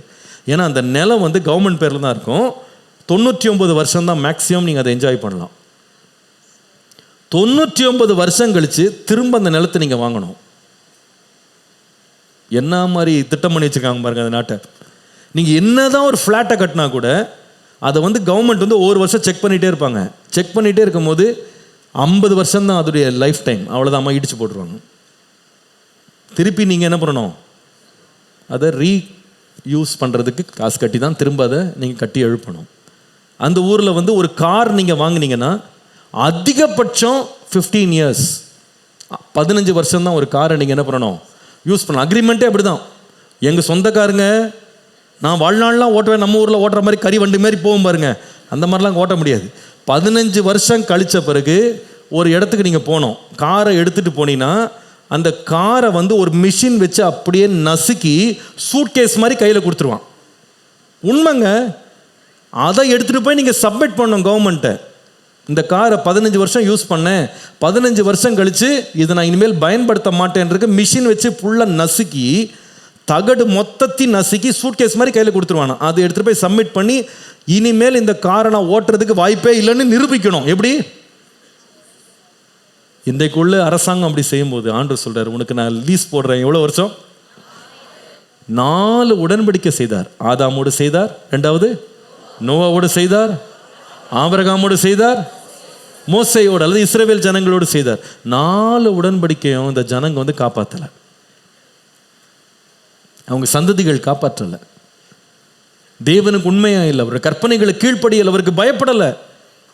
இப்போ என்ன நடக்குன்னு கேட்டால் ஆண்டவர் பார்க்குறாரு, இவங்க பிரச்சனை என்னன்னு கேட்டால் நான் எவ்வளவோ உடன்படிக்கை ரினியூ பண்ணி, லீஸை ரினியூ பண்ணி டாக்குமெண்ட்டை புதுசாக எழுதி கொடுத்தாலும் அதை பெற்றுக்கொள்றதுக்கு இவன் இருதயம் சரியா இல்லையே.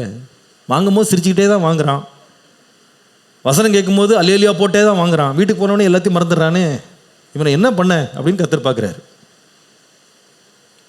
வாக்குறுதி வரும்போது ஒரே தையா தம்மான்னு குதிக்கிறான்.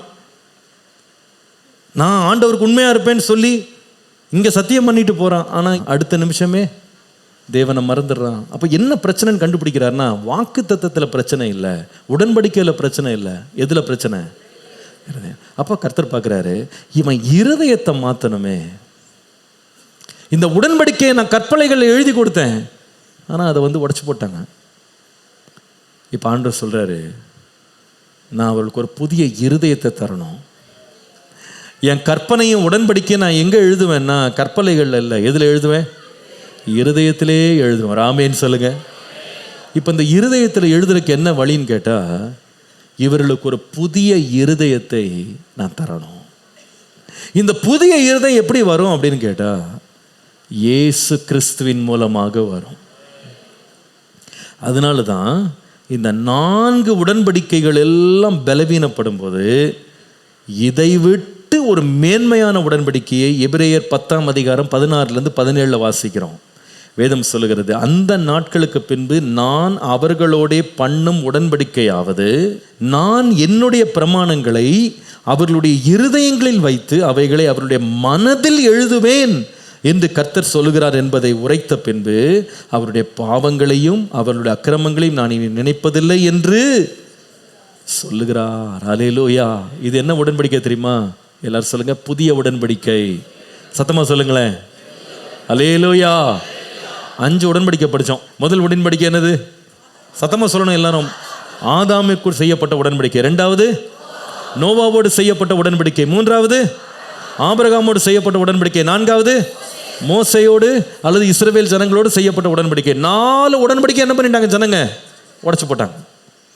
அந்த உடன்படிக்கைக்கு உண்மையா இல்லை. கர்த்தர் உண்மையாக தான் இருக்கிறார், இவங்க உண்மையா இல்லை. கர்த்தர் பார்க்குறாரு, இந்த உடன்படிக்கையை உடைஞ்சு போனதுக்கெல்லாம் காரணம் அவங்களுடைய இருதயம் எப்படி இல்லை, சரியா இல்லை.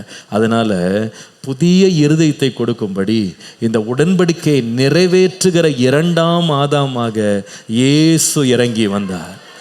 அவர் என்ன செய்தார்னா, எல்லா கற்பனைகளையும் நிறைவேற்றினார். எல்லா கற்பனைகளையும் நிறைவேற்ற ஆண்டவர் மேலேருந்து சர்டிஃபிகேட் கொடுக்குறார்.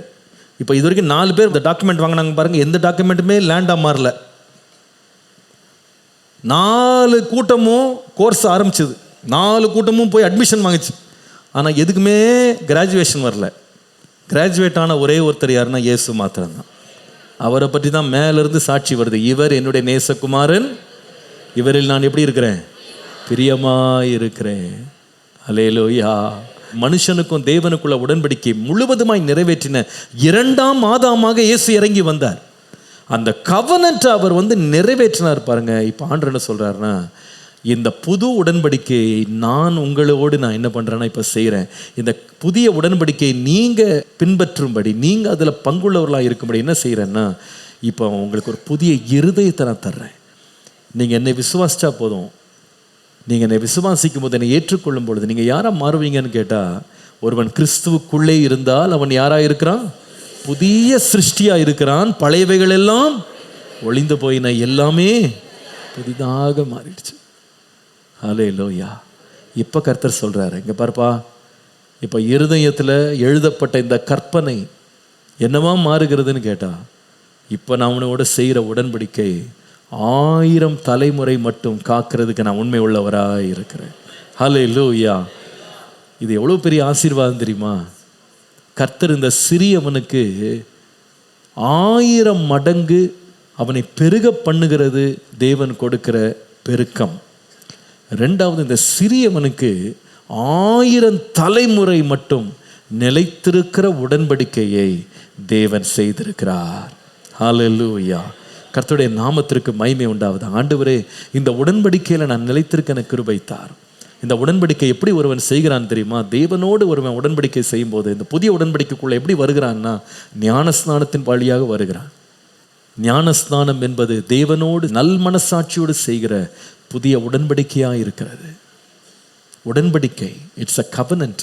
அக்ரிமெண்ட் போடுறேன். எப்படின்னா, நல்ல மனசாட்சியோடு செய்கிறேன், பாவங்களற கழுவப்படுறேன், தேவனோடு கவனன்ட் பண்ணுறேன். ஆண்டவரே, நீர் 1000 தலைமுறை காக்கிறக்கு உண்மை உள்ளவர். அந்த உடன்படிக்கை உம்மோடு நான் வந்து அக்ரிமெண்ட் போடுறதுக்கு தான் வந்திருக்கிறேன். அந்த அக்ரிமெண்ட் எப்படி பண்ணுறேன்னா, உம்மோடு நான் ஆண்டவரே இணைவதற்கு ஞானஸ்தானத்தின் மூலமாக ஒப்பு கொடுக்குறேன். ஞானஸ்தானம் பெற்றவங்க என்ன பண்ணுறாங்கன்னா, இந்த புதிய உடன்படிக்கையின் மூலமாக வெளியே வர்ற திராட்சை ரசத்தையும் அப்பத்தையும் அவங்க என்ன பண்ணுறாங்க, குடிச்சு பானம் பண்ணுறாங்க. ஏன் தெரியுமா? அவர் சொல்லுகிறார், இந்த அப்பம் இந்த ரசம் உங்களோடு நான் செய்கிற புதிய உடன்படிக்கையாக இருக்கிறது. It's a new covenant. யூதர்கள் மத்தியில் பார்த்தீங்கன்னா, அவங்க வந்து பேப்பரில் எதுவுமே எழுத மாட்டாங்க. 2 பேரும் என்ன பண்ணுவாங்கன்னா, வாக்குறுதிகள் கொடுப்பாங்க. நான் இதை செய்வேன், இதை விற்பேன். இன்றைக்கு வரைக்கும் யூதர்கள் அநேகர் அவங்க வந்து கையெழுத்து போடுறது கிடையாது, எல்லாம் வாய்ப்பிறப்பு தான். வாயில் சொல்லி முடிச்சிட்டாங்க அப்படின்னா உடனே என்ன பண்ணுவாங்கன்னா, 2 பேரும் சேர்ந்து ஒரு பந்தியில் உட்காருவாங்க. வேதத்தில் இதுக்கு எத்தனையோ சம்பவங்கள் உண்டு. யாக்கோபும் லாபானும் செய்த உடன்படிக்கை. உடனே ஒரு விருந்து செய்கிறாங்க, உட்காந்து சாப்பிடுவாங்க. சாப்பிட்டாங்கன்னா அர்த்தம் என்ன தெரியுமா? இந்த உடன்படிக்கை உறுதியாகி விட்டது. இயேசு சொல்கிறாரு, நம்ம 2 பேரும் உடன்படிக்கை பண்ணுறோம், ஒரு புதிய உடன்படிக்கை. அந்த புதிய உடன்படிக்கைக்கு நான் ஒரு சாப்பாடு எடுத்துகிட்டு வரேன். அது என்னென்னா, அப்பமும் ரசமும். இந்த புதிய உடன்படிக்கை சாப்பிடும்போது இவங்க எப்பவுமே குடிச்சிட்டு இருக்கிற ஒரு அப்பமும் ரசமும் இயேசு சொல்லுகிறார், இது என்னன்னா என்னுடைய ரத்தம், இதுவே என்னுடைய மாம்சம். அப்படின்னு அர்த்தம் என்ன? அந்த உடன்படிக்கை செய்கிறதுக்கு நீ இத்தனை உடன்படிக்கை உடைச்சு போட்டப்பா, அந்த உடைச்சு போட்ட பாவத்தை எல்லாம் என் மேலே சுமந்துக்கிட்டு என் சரீரத்தையே நான் உடைச்சு என்னுடைய ரத்தத்தை சிந்தி பாவ நிவாரண பலியாக என்னையே ஒப்பு கொடுக்குறேன் பார். அதுதான் உணவாகவே மாறுது. இதுதான் விருந்து. அவருடைய பலியே நமக்கு என்னவா மாறுகிறது? விருந்தாக மாறுகிறது. கர்த்தருடைய நாமத்திற்கு மகிமை உண்டாவதாக. அல்லேலூயா. ஆண்டவர் சொல்றார், இந்த கவனன்ட்டை 1000 தலைமுறை மட்டும் நான் காத்துக்கொள்வேன். அதான் பவுல் எழுதுவார், நம்ம நற்கிரியை துவங்கினவர் கிறிஸ்துவின் நாள் பரியந்தம் அதை காத்துக்கொள்ள வல்லவராயிருக்கிறார். அல்லேலூயா. உண்மையை பார்த்தா நம்மோடு தேவன் செய்த உடன்படிக்கை எப்படிப்பட்டதுன்னா, இம்மைக்கு மாத்திரம் அல்ல, என்றென்றும் கர்த்தரோடு இருக்கும்படி அந்த உடன்படிக்கை நம்மை நித்திய வாழ்வுக்குள்ளே கொண்டு போகிறது. இந்த உடன்படிக்கைக்கு என்ன இல்லைன்னா முடிவே இல்லை. ஒரு ஆமேன்னு சொல்லுங்க. முடிவே இல்லை. என்னை விசுவாசிக்கிறவன் மரித்தாலும் என்ன செய்வான்? என்றென்றே என்னோட உடன்படிக்கை இருக்குப்பா. அந்த உடன்படிக்கை நான் இன்னென்றும் காத்துக்கொள்ளுவேன். உண்மையாக சொல்ல போனால் நம்ம இன்றைக்கு ஆண்டவரோடு நாம் செய்கிற உடன்படிக்கை இந்த உலகத்தோடு முடிஞ்சு போகிறதில்லை. ஆண்டவரோடு நித்திய காலமாய் நாம் இருக்கும் வரைக்கும் அந்த உடன்படிக்கை உண்மை உள்ளதாக இருக்கிறது. அவரோடு பாடுபடுகிறவர்கள் 1000 வருஷ அரசாட்சியில் அவரோடு அவர்கள் அரசாளுவார்கள். இதெல்லாம் எப்படி வருதுன்னு கேட்டால், தேவன் இந்த சின்னவனோடு செய்த ஒரு உடன்படிக்கை. இந்த காலையில் யாராவது இந்த உடன்படிக்கை செய்யாமல் இருந்திருந்தீங்கன்னா நிச்சயமாக இந்த உடன்படிக்கைக்குள்ளே வந்துருங்க. ஆண்டவரே, உம்மோடு நான் உடன்படிக்கை பண்ண விரும்புகிறேன். ஆண்டவரே, இந்த மாம்சத்தோடு ரத்தத்தோடு நான் ஆண்டவரே ஐக்கியப்பட விரும்புகிறேன். அந்த உடன்படிக்கை நான் செஞ்சிட்டேன்ற அடையாளமாக நான் திருவிருந்தில் பங்கெடுக்கிறதுக்கு என்னை நான் ஆயத்தப்படுத்துகிறேன். ஆண்டவரே, I want to make an agreement with you. உடன்படிக்கை செய்ய இன்றைக்கு நான் விரும்புகிறேன். ஆண்டவரே, ஞானஸ்தானத்தை தடை பண்ணியிருந்தா இன்றைக்கு உடன்படிக்கை பண்ணுங்க. கர்த்தர் தம்முடைய பிரமாணங்களை இருதயங்களை எழுதுவாராக. அல்லேலூயா. அப்போ முதலாவது நான் சொன்ன சிறியவன் முதலாவது 1000 ஜனக்கூட்டமாக மாறுவான். 2வது சிறியவனுக்கு 1000 தலைமுறை மட்டும் நிலைத்திருக்கிற உடன்படிக்கை கொடுக்கப்படுகிறது. 3வது கடைசியாக இந்த சிறியவனுக்கு கர்த்தர் செய்கிற 1000 மடங்கு காரியம் என்ன தெரியுமா? 1 சாமுவேல் 18ஆம் அதிகாரம் 12-13 பாருங்க. கர்த்தர் தாவீதோடு இருக்கிறார் என்றும் தன்னை விட்டு விலகி போனார் என்றும் சவுல் கண்டு தாவீதுக்கு பயந்து அவனை தன்னை விட்டு அப்புறப்படுத்தி அவனை 1000 பேருக்கு அதிபதியாக வைத்தான். எல்லாரும் சொல்லுங்க, என்ன செய்தான்? 1000 பேருக்கு அதிபதியாக வைத்தான். Number 3, a little one will be made a captain over 1000. ஒரு சிறியவன் 1000 பேருக்கு மேல் அதிபதியாக மாறுவான். 1000 பேருக்கு மேல் தலைவனாக அவன் மாறுவான். இது யாருக்கு கிடைத்த ஆசீர்வாதம் கேட்டால், தாவீதுக்கு தேவனுடைய தயவினால் கிடைக்க பெற்ற ஆசீர்வாதம். இவன் யாருன்னா, ஆடுகளுக்கு பின்னால் போய் கொண்டிருந்தவன், தன்னுடைய தகப்பனுடைய கொஞ்சம் ஆடுகளை மேய்த்து கொண்டிருந்தவனை இப்போ ஆண்டவர் என்ன செய்கிறார்னா 1000 பேருக்கு மேலே அதிபதியாக உயர்த்தினார். கர்த்தருடைய நாமத்திற்கு மகிமை உண்டாவதாக. நல்ல கவனிங்க, இந்த 1000 பேருக்கு அதிபதியாக தேவன் தம்முடைய பிள்ளைகளை மாற்ற வல்லவர். விசுவாசிக்கிற ஒரு ஆமேன்னு சொல்லுங்க. எந்த மனுஷனையும் மேன்மைப்படுத்துவது ஒரு லேசான காரியம். ஆனால் இந்த தாவீதை ஆடு பின்னாடி போயிட்டு இருந்தவனா 1000 பேருக்கு அதிபதியாக மாற்றினதற்கு ஒரு பின்னணி இருக்கு. என்ன பின்னணி தெரியுமா? 12ஆம் வசனத்தில் படித்தா, கர்த்தர் தாவீதோடு இருக்கிறார் என்று இந்த சவுல் கண்டான். கர்த்தர் தன்னை விட்டு விலகி போனார் என்று சவுல் கண்டு பயந்து போய் என்ன பண்ணான்? 1000 பேர் கொடுத்துட்டான். அப்போ ஒரு மனுஷனை சாதாரண நிலையிலிருந்து 1000 பேருக்கு மேலே தலைவனாக உயர்த்துவதற்கு இந்த ராஜா என்ன பார்த்தான்னா, கர்த்தர் இந்த மனுஷனோடு இருக்கிறான். இவன் கேட்கவே இல்லை, நான் 1000 பேருக்கு மேலே அதிபதியாக மாற்றுங்க. நீங்கள் நிறைய பேர் நமக்கு உயர வேணும், ப்ரொமோஷன் வேணும்னு எவ்வளோ அப்ளை பண்ணுறோம், கேட்குறோம். ஆனால் உண்மையாக சொல்லுகிறேன், கர்த்தர் நம்மோடு இருப்பார். ஆனால் கேளாமலே கர்த்தர் நம்மை 1000 பேருக்கு மேலே தலைவனாக உயர்த்துவார். விசுவாசிக்கிறோம்? நல்ல ஒரு ஆமேன்னு சொல்லுங்க. கர்த்தரனை மாற்ற முடியும், 1000 பேருக்கு தலைவன். ஆனால் நல்லா கவனிங்க, இந்த தாவீதை இந்த சவுல் பார்க்கும்போது கர்த்தர் அவனோடு இருக்கிறார்னு பார்த்தாராம். இந்த கர்த்தர் அவனோடு இருக்கிறார் என்கிற வார்த்தை எழுதப்படுவதற்கு முன்பாக இதே அதிகாரம் 1 சாமுவேல் 18ஆம் அதிகாரத்தின் முதல் வசனத்திலிருந்து 11ஆம் வசனம் வரைக்கும் 4 அடையாளங்கள் கர்த்தர் ஒரு மனுஷனோடு இருக்கிறான் என்பதற்கு வெளிப்படையாக தெரிகிறது. இன்னொரு விதமாக சொன்னால் 4 things that preceded David's elevation as a captain over 1000.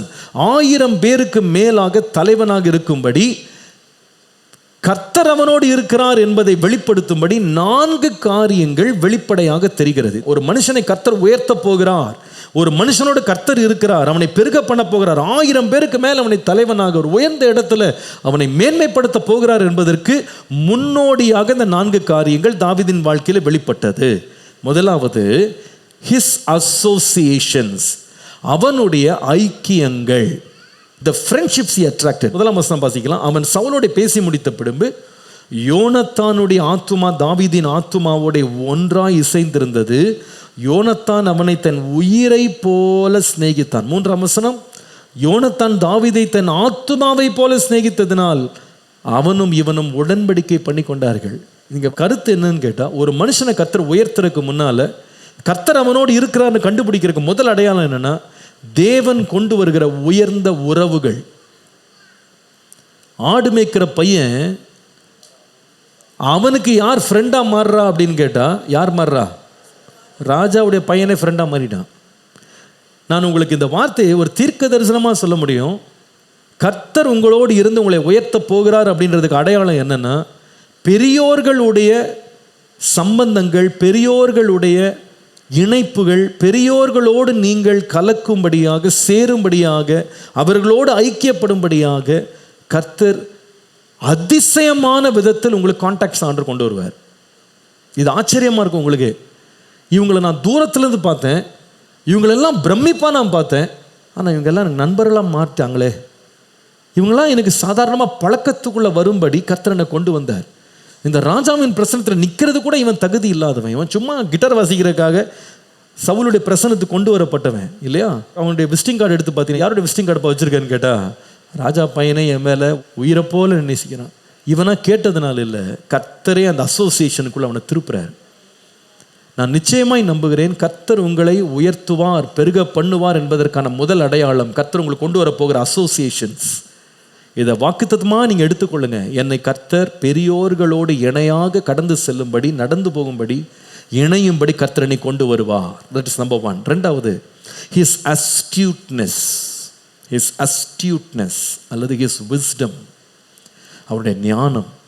நீங்கள் 5ஆம் வசனத்தை பார்த்தால், தாவீது சவுல் தன்னை அனுப்புகிற எவ்விடத்திற்கும் போய் புத்திமானாய் காரியத்தை நடப்பித்ததினால் சவுல் அவனை யுத்த மனுஷர் மேல் அதிகாரியாக்கினான். உயர்வு என்பது சாதாரணமாக வரல. ஃபர்ஸ்ட் இஸ் அசோசியேஷன்ஸ், கர்த்தர் அவனுடைய வாழ்க்கையில கொண்டு வந்த உறவுகள், ஐக்கியங்கள். ரெண்டாவது இஸ் அஸ்டியூட்னஸ், எந்த காரியத்தை அவன் கையில் ராஜா கொடுத்தாலும் புத்திமான நடந்து கொள்வது. இதற்கு தான் தேவ ஞானம் வேணும். உயர்வு என்பது சாதாரணமாக வராது. சில பேருக்கு உயர்வு மட்டும்தான் ஆசை இருக்கும், ஆனால் அதற்கேட்ட புத்தி இருக்காது. நல்லா கவனிங்க, கர்த்தர் உங்களை உயர்த்த உயர்த்த உயர்த்த புத்தியினங்கள் குறையணும். புத்தியீனமான பேச்சு குறையணும், புத்தியீனமான நடக்கைகள் குறையணும், புத்தியீனமான பழக்க வழக்கங்கள் குறையணும். இல்லையா? புத்தியினங்களை நம்ம ரொம்ப வாழ்க்கையில் வச்சுக்கிட்டு நம்ம வந்து பழக்கங்களில் வச்சுக்கிட்டு இருப்போமானா தேவன் கொடுக்கிற உயர்வு அப்படி நின்றோம், அவ்வளோதான். அதான வேதம் சொல்லுகிறது, ஒரு செத்த ஈ தைலக்காரனுடைய பரிமளத்தை முழுவதும் என்ன செய்யும்? நார பண்ணிடுறது போல சொற்ப மதியினம் நம்ம வாழ்க்கையில் தேவன் வைத்திருக்கிற உயர்வுகள் நம்மளை தூக்கி வெளியே போட்டுரும். நீங்கள் நிறைய பேர் நான் பார்த்துருக்கேன், கர்த்தர் உங்களை உயர்த்திட்டே வருவார், ஆனால் அவங்க புத்தி இல்லாமல் நடந்ததுனால அந்த உயர்வு அப்படியே நின்று போனது. they got stalled in one place, they never moved up. அவங்க ஒரு லெவலுக்கு மேலே எழுப்ப முடியலை, ஏனென்றால் அதை காரிய சமர்த்தர்களாக அவங்க மாறலை. தங்களுடைய சொந்த புத்தியினத்தினாலேயே உயர்வுகள் அவங்க வாழ்க்கையில் தடுக்கப்பட்டது. ரொம்ப எச்சரிப்பாக இருக்கணும். கர்த்தர் நம்மகிட்ட எதிர்பார்க்கிறார் இது. தாவீதுடைய வாழ்க்கையிலே 1000 மடங்கு உயர்வு வருவதற்கு முன்பாக கர்த்தர் அவனுக்கு தந்த ஞானம், is astuteness. Number 3 is appreciation. அவனுக்கு வந்த புகழ், அவனுக்கு வந்த பாராட்டு. இதை தான் 6ஆம் வசனத்திலிருந்து 9ஆம் வசனம் வரைக்கும் பார்க்குறோம். இந்த உயர்வுக்கு முன்பாக இது வருது. என்னன்னு கேட்டால், அந்த தேசத்தில் உள்ள ஸ்திரீகள் எல்லாரும் சவுல் கொன்றது 1000, தாவீது கொன்றது 10000ன்னு புகழ்றாங்க. இவன் கேட்கல, அவங்கள புகழ்றாங்க. நல்லா கவனிங்க, உயர்வு வரும்போது கூடவே என்ன வரும் சொல்லுங்க? பாராட்டும் புகழ்ச்சியும் சேர்ந்தே வரும். ஆனால் ஒரு மனுஷன் தன் புகழ்ச்சியை எப்படி கையாளுகிறான் என்பதை வைத்து தான் அவன் தொடர்ந்து முன்னேற போகிறானா, அவன் வழிக்கு பின்னால் சரிய போகிறானான்றது நிர்ணயம் செய்யப்படும். நல்லா கவனிங்க, உங்கள் வாழ்க்கையில் கர்த்தர் உங்களை உயர்த்த போகிறார் அப்படின்றதுக்கு இதெல்லாம் சைன்ஸ்.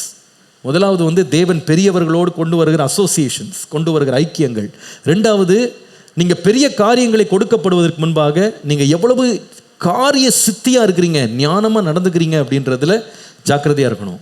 புத்தி இல்லாமல் பேசிகிட்டே இருந்தீங்கன்னா, இன்னும் சிறுபிள்ளை மாதிரி பேசிகிட்டே இருந்தீங்கன்னா, இர்ரெஸ்பான்சிபிளாக நீங்கள் பிஹேவ் பண்ணுறீங்க அப்படின்னா கர்த்தர் கொடுக்குற உயர்வை அவன் ஸ்டாப் பண்ணிடுவார். உனக்கு புத்தி இல்லை, உனக்கு ஞானம் இல்லைன்னு ஒதுக்கிடுவார். ஆனால் இவன் புத்திமான நடந்து கொள்கிறான். மூன்றாவது, அவன் ஆண்டு புகழை கொடுக்குறாரு. பெண்கள் பாடுறாங்க, இவன் கேட்கல, பாடுறாங்க. ஆனால் அந்த புகழ்ச்சி அவன் சரியாக கையாண்டான். அவன் அந்த புகழ்ச்சியில் அப்படியே மெய் மறந்துடல, அந்த புகழ்ச்சி அவன் விரும்பலை, புகழ்ச்சி அவன் வந்து சந்தோஷப்படலை. கர்த்தர் கொடுக்குற புகழ்ச்சியை தாழ்மையோடு அமைதியாக கடந்து போனான். நிறைய பேருக்கு ஒரு குறிப்பிட்ட லெவல் வந்தவுடனே கொஞ்சம் அப்ரிசியேஷன், அப்ளாஸ், கொஞ்சம் வந்து அவங்க வாழ்க்கை வந்து கொஞ்சம் பிரபலமாக ஆரம்பித்தோடனே அவ்வளோதான், தையா தக்கான்னு குதிச்சிருவாங்க. பயங்கரமாக அவங்க அந்த புகழில் வந்து ஆட ஆரம்பித்து ஆர்ப்பாட்டம் பண்ண ஆரம்பித்த உடனே கொஞ்ச நாளில் பிரகாசம் எல்லாம் சரவெடி மாதிரி நின்று போயிடும். தொடர்ந்து அவங்க பிரகாசிக்க மாட்டாங்க. அந்த புகழே அவங்களுடைய வீழ்ச்சிக்கு என்னவாயிடும்? காரணமாயிடும். ஒரு பெரிய தேவ மனுஷன் இப்படி சொன்னார். அவர் வந்து ஒரு ஊழியம் செய்தார், அநேக ஆயிரங்களுக்கு வாரந்தோறும் பிரசங்கம் பண்ணினார். அந்த பிரசங்கம் முடிக்கும் போது அநேகர் வந்து அவற்றை வந்து சொல்லுவாங்களாம், பாஸ்டர் உங்கள் பிரசங்கம் அவ்வளவு சிறப்பாக இருந்தது, அவ்வளவு அருமையாக இருந்தது, நேர்த்தியாக நீங்கள் பிரசங்கம் பண்ணீங்க. இதெல்லாம் கேட்டுட்டு தேங்க்யூ நன்றின்னு சொல்லிட்டு அவர் ரூம்குள்ளே போயிட்டு சொல்லுவாராம், முழங்கால் போட்டு, ஆண்டவரே இந்த ஜனங்க எனக்கு கொடுத்த எல்லா கிரீடங்களையும் உங்களுடைய பாதத்தில் வைக்கிறேன், நான் கர்வத்தில் எழும்பிடக்கூடாது. தாவீதுடைய வாழ்க்கையில் மூன்றாவது, கர்த்தர் அவனை உயர்த்த போகிறார் அப்படின்றதுக்கு அடையாளம் என்னன்னா அவனுக்கு வருகிற புகழ். நீங்கள் இந்த வார்த்தையை விசுவாசிங்க. கர்த்தர் உங்களை உயர்த்துவதற்கு முன்பாக மனிதர்களோடு திடீர்னு உங்களுக்கு வர்ற ஐக்கியங்கள், இவங்க ஏன் நம்மளுக்கு கால் பண்ணாங்க, இவங்க ஏன் நம்மகிட்ட பேசுகிறாங்க, இவங்க ஏன் நம்மளோட உறவு கொள்கிறாங்க, இவங்க ஏன் நம்மளோட ஐக்கியப்படுறாங்க, இவங்க ஏன் நம்மளை இப்படி நேசிக்கிறாங்க, உங்களுக்கு புரியாது. ஆனால் கர்த்தர் சொல்கிறாரு, உனக்கு 1000 மடங்கு விருத்தி ஆகும்படி கர்த்தர் இதெல்லாம் நான் கொண்டு வர்றேன். இது ஒரு அடையாளம். ரெண்டாவது, உன்னை உயர்த்துறதுக்கு நான் கொண்டு வர அடையாளம் என்னன்னா, உன்னை புத்திமானாய் மாற்றேன். உனக்கு சொல்கிறேன், ஜாக்கிரதையாக பேசு, ஜாக்கிரதையாக நடந்துக்கோ. இந்த புத்தியெல்லாம் உனக்கு கொடுத்து தெளிந்த புத்தியை தருகிறதுக்கு காரணம் என்னன்னா, நீ போக வேண்டிய தூரம் வெகு தூரம், புத்தியினமாக நடந்துடாத கர்த்தர் சொல்கிறார். மூன்றாவது, புகழை கொடுப்பார், அப்ரிசியேஷன், அப்ளாஸ் ஆண்டு கொடுப்பார். கொடுத்துட்டு அந்த புகழ் அப்படியே மெய் மறந்துடாத. Don't be Buffett up with fried. யாராவது 2 பேர் 2 வார்த்தை சொல்லிட்டாங்க, நீ செய்கிற ஒரு காரியத்தை புகழ்ந்துட்டாங்க, அப்ரிஷியேட் பண்ணிட்டாங்கன்னு உடனே ஐயோ என்னை விட யாருமே இல்லைன்னு சொல்லி மேலே போயிடாத, தாழ்மையாயிரு. 4வது is armour or is protection. 10ஆம் வசனம் பாருங்க. மறுநாளிலே தேவனால் விடப்பட்ட பொல்லாத ஆவி சவுலின் மேல் இறங்கினது. அவன் வீட்டுக்குள்ளே தீர்க்கதரிசனம் சொல்லி கொண்டிருந்தான். அப்பொழுது தாவீது தினந்தோறும் செய்கிறபடி தன் கையினால் சுரமண்டலத்தை வாசித்து கொண்டிருந்தான். சவுலின் கையில் என்ன இருந்தது? ஈட்டி இருந்தது. 11ஆம் வசனம் பாருங்க. அப்பொழுது சவுல் தாவீதை சுவரோடே சேர்த்து உருவ குத்தி போடுவேன் என்று ஈட்டி அவன் மேல் எறிந்தான்.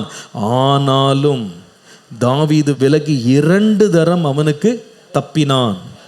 நல்லா கவனிக்கணும், எல்லாரும் கவனிக்கணும், முக்கியமான செய்தி இது. கர்த்தர் ஒரு மனுஷனை சிறியவனிலிருந்து அவனை 1000க்கு உயர்த்த போகிறார்ன்றதுக்கு 4th இம்பார்ட்டன்ட் சைன் என்ன தெரியுமா? கர்த்தர் கொடுக்கிற பாதுகாப்பு. நீங்க உயர்த்தப்படுற வேளையில ஈட்டி உங்களுக்கு நேராக பாயும், வில் உங்களுக்கு நேராக திருப்பப்படும், உங்கள் நேராக அம்பு வரும். ஆனா நீங்க சாட்சியா சொல்ல முடியும், பாஸ்டர் இந்த மாதிரி அவங்க சூழ்ச்சி பண்ணாங்க, இந்த மாதிரி அவங்க எனக்கு விரோதமாக கெடுதல் பண்ணாங்க பாஸ்டர், எப்படி தப்பிச்சேனே எனக்கு தெரியல, தப்பிச்சேன். இது கர்த்தருடைய பாதுகாப்பு என் மேலே இருந்தது. எப்படி அங்கேருந்து ஓடினேனே தெரில, எப்படி நான் பிழைச்சிருக்கிறேனே தெரில, பிழைச்சேன். அது என்னன்னா, கர்த்தர் சொல்றாரு, இதிலும் மேலாளவை நீ காண்பாய். கர்த்தர் உங்கள் மேல் வைக்கிற விசேஷித்த ஒரு பாதுகாப்பு. நீங்கள் திரும்பி பார்த்து சொல்லுவீங்க, என் பக்கத்தில் 1000 பேர், என் வலது பக்கத்தில் 10000 பேர் விழுந்தாங்க, என்னை அணுகவே இல்லை. ஏன் தெரியுமா? அந்த பாதுகாப்பு ஏன் என் மேலே இருக்குன்னா, நான் ரொம்ப ஜாக்கிரதையாக இருந்ததுனால மாத்திரம் இல்லை, கர்த்தருடைய கிருபை என் மேலே இருந்தது, அவருடைய தயவு என் மேலே இருந்தது. அந்த பாதுகாப்பை நான் பார்க்கும்போது எனக்கு ஒன்று தெரியுது, தேவன் என் சிறிய என்னை 1000 பேருக்கு தேவன் அதிபதியாக தேவன் உயர்த்த போகிறார். அல்லேலூயா. நீங்கள் வீட்டில் போய் இந்த சம்பவங்களை வாசித்தீங்கன்னா, நான் இன்றைக்கி நடத்தின ஸ்டடி உங்களுக்கு புரியும். முதலாவது அவனுடைய நண்பர்கள்லேருந்து ஆரம்பிக்குது, அவனுடைய உறவுகள், அவனுக்கு தெரிந்தவங்கள்லேருந்து ஆரம்பிக்குது. யோனத்தான்லேருந்து ஆரம்பித்தா அந்த உறவு எங்கே போகுதுன்னு கேட்டால் அவனுடைய ஞானத்துக்கு போகுது. அஸ்டியூட்னஸ், ரொம்ப ஜாக்கிரதையாக ஞானமாக காரிய சித்தியாக நடக்கிறான். அதிலிருந்து அவனுக்கு வந்த புகழ், ஜனங்கள் எல்லாம் புகழ்றாங்க. 4வது அவனுக்கு வந்த பாதுகாப்பு. இதை பார்த்த உடனே அடுத்த வசனம் இப்போ சொல்லுது, 12ஆம் வசனம், கர்த்தர் தாவீதோடு இருக்கிறார் என்றும் தன்னை விட்டு விலகி போனார் என்றும் சவுல் கண்டு தாவீதுக்கு பயந்துட்டு என்ன பண்ணானா, 1000 பேருக்கு இவனை அதிபதியாக தலைவனா மாற்றிட்டான். ஒருத்தனுக்கு 2 பேருக்கு இல்லை, 1000 பேர். ஏன் தெரியுமா?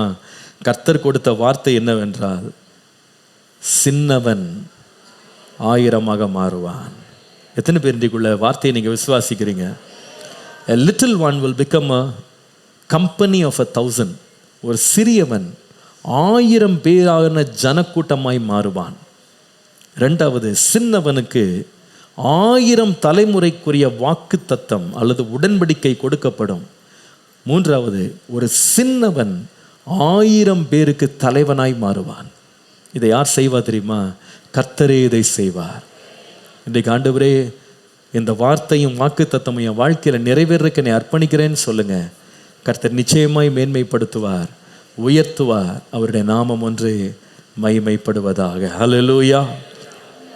உங்களுடைய நிலைமை ஒருவேளை இன்றைக்கு சிறியவர்களாக இருக்கலாம், உங்களுடைய நினைப்பில் நீங்கள் சிறியவர்களாக இருக்கலாம், உங்கள் நிர்பந்தத்தில் நீங்கள் சிறியவர்களாக இருக்கலாம். You can be a small person, which is a fact. You can be a small person. That could be a feeling. You are a small person. That's because you are forced into it. எந்த நிலையில் இருக்கலாம், கர்த்தருடைய ஆவியான நேரடியான வார்த்தையை உங்களுக்கு அனுப்புகிறார். சின்னவன் 1000ஆக மாறுவான். நிச்சயமா என்னை பெரியவனாக்க அவரால் முடியும்.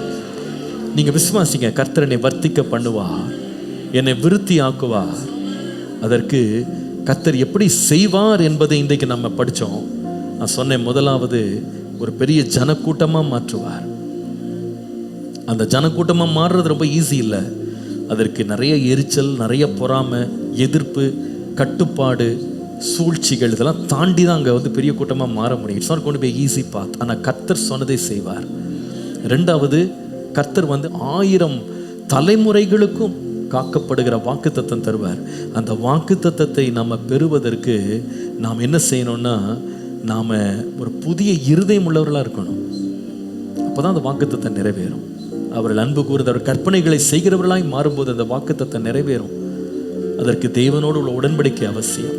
3வது, கர்த்தர் 1000 மடங்கு செய்ய போகிற வேலை என்னன்னா, 1000 பேருக்கு தலைவனாக மாற்றுவார். இந்த வார்த்தைகள்லாம் ஏதோ எதிர்ச்சியாக வந்ததுன்னு நினைக்காதீங்க. கர்த்தர் இதை நம்முடைய வாழ்க்கையில் நிறைவேற்ற வல்லவர். நிச்சயமாக உங்களை உயர்த்துவார், பெரியவர்களாய் மாற்றுவார். ஆனால் இந்த 1000 பேருக்கு மேல நீ தாவீதை போல உயர்த்தப்பட வேண்டுமானால் there are things you have to go through. ஆண்டவரே, புத்திமான நடந்து கொள்ள கிருபை தார். நீ காண்பிக்கிற அடையாளங்களை நான் கணித்துக் கொள்ள கிருபை தார். பெரியோர்களோடு என்னை இணைப்பீர். அறியாத மக்கள் என்கிட்ட பேசுவாங்க. இதெல்லாம் எனக்கு என்ன காண்பிக்குது? நான் கர்த்தரனை ஒரு மேல்மையான ஒரு இடத்துக்கு கொண்டு போயிட்டு இருக்கிறார்னு அர்த்தம். வழியில புத்தி இல்லாம நான் நடந்துடக்கூடாது. நிறைய புகழ்ச்சி வரும், பெருமைப்பட்டுறக்கூடாது. என் வாழ்க்கையில ஒவ்வொரு படி நான் போகும்போது கர்த்தரனை காண்பிக்க வைப்பார், பார்க்க வைப்பார். நீ எவ்வளோ உன்னை பாதுகாத்தேன், எவ்வளோ சூழ்ச்சியில் எவ்வளோ அழகா ஈட்டி வந்தபோது கூட உன்னை தொடாம பாதுகாத்தேன். அது என்ன அர்த்தம்னா, உனக்காக ஒரு பெரிய ஒரு உயர்வை நான் வைத்திருக்கிறேன். அவரோட பலத்த கைகள் அடங்கி இருக்கும்போது கர்த்தர் நிச்சயமாக 1000 மடங்கு வர்த்திக்க பண்ண வல்லவராயிருக்கிறார். வாயை திறந்து சொல்லுங்க, சின்னவனாகிய நான் 1000 தேவன் மாற்றுவார். சின்னவனாகிய என்னை தேவன் 1000 அதிபதியாக மாற்றுவார். கரங்களை உயர்த்தி கர்த்தரை ஸ்தோத்திரம் பண்ணுவோம். விடுதலையோடு கர்த்தரை எல்லாரும் ஸ்தோத்திரம் பண்ணுங்க. ஹல்லேலூயா, ஸ்தோத்திரம் பண்ணுவோம். இந்த ஆராதனை உங்களுக்கு ஆசீர்வாதமாய் அமைந்தது என்று நாங்கள் விசுவாசிக்கிறோம். மேலும் எங்கள் ஆராதனைகளை நீங்கள் காண விரும்பினால் ஏசிய ஆவடி என்ற யூடியூப் சேனலை சப்ஸ்கிரைப் செய்யும்படி கேட்டுக்கொள்கிறோம். மற்றும் இந்நிகழ்ச்சியின் மூலம் நீங்கள் பெற்றுக்கொண்ட ஆசீர்வாதங்களை எங்களோடு பகிர்ந்து கொள்ளுங்கள். உங்களுடைய தெளிவான முகவரி மற்றும் தொலைபேசி எண்ணோடு சேர்த்து நீங்கள் எழுதி அனுப்ப வேண்டிய இமெயில் அட்ரஸ் acaavadi@gmail.com. மற்றும் உங்கள் ஜெப விண்ணப்பங்களை எங்களோடு பகிர்ந்து கொள்ள நீங்கள் அழைக்க வேண்டிய தொலைபேசி எண் 938-023-7774 மற்றும் 938-221-7774. கர்த்தர் தாமே உங்களை ஆசீர்வதிப்பாராக.